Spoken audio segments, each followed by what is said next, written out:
For every good and perfect thing, there is darkness, struggle, injustice, and oppression. For every child born into a loving family, there is another born into a life on the streets. The street I was born on wasn't just any street. It was the district known as the Red Light District, where women were forced to sell themselves just to survive. And for the first 5 years of my life, it is all I knew. Not knowing my mother or my father, I had nothing to call my own. It seemed I was made to be on my own. For all I knew, my mother could still be living and working on that very same street. My father, a regular visitor, and these other children, my brothers and sisters, abandoned in the same way as me. Days turned into weeks, weeks into years, begging for food or money, going to sleep with the feelings of emptiness in my stomach and my heart.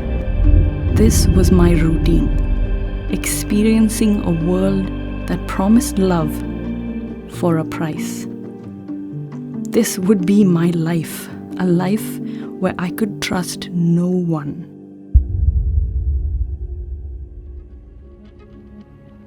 Until one day, a man arrived on our street and he noticed me and asked me who I was, where I was from, and who my parents were. He told me not to be afraid and that he could help me.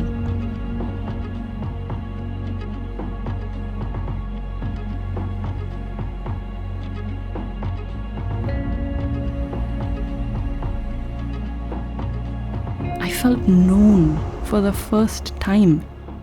I had been given a chance at a new start.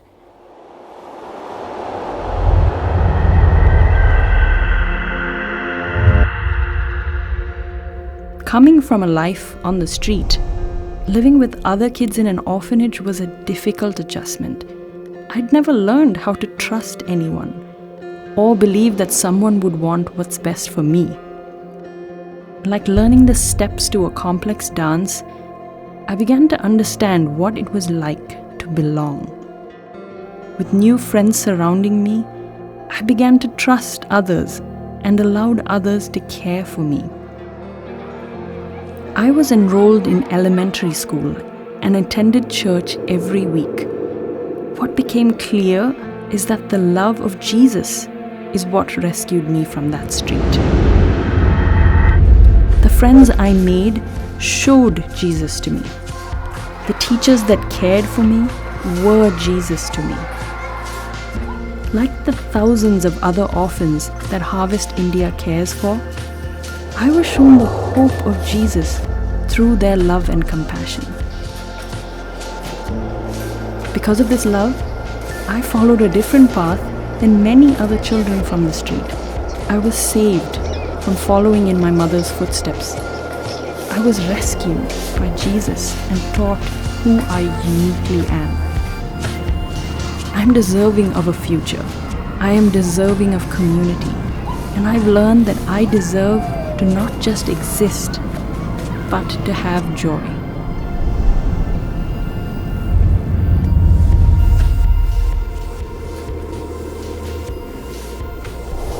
After primary school, I attended the Harvest India Nursing School. There, I learned that I am uniquely gifted to care for people. The teachers at Harvest India showed me that the world is waiting for how I can be Jesus to those around me. Where I'm from, women are second-class citizens, but because of Harvest India, I graduated nursing school with 300 other women, and most of us had jobs before we even left school. Now, I work for a hospital where I am an important member of the team. I regularly see girls who need medical attention. As I treat them, often I find out their stories are just like mine. Wandering the streets, looking for purpose and acceptance, in need of someone to show them how Jesus cares for them. Jesus rescued me from a life that I did not choose. And through Harvest India, He has shown me my purpose and allowed me to be a part of the work He is doing to transform India. Despite starting my life with no sense of place, I have found my home and my hope in Jesus Christ.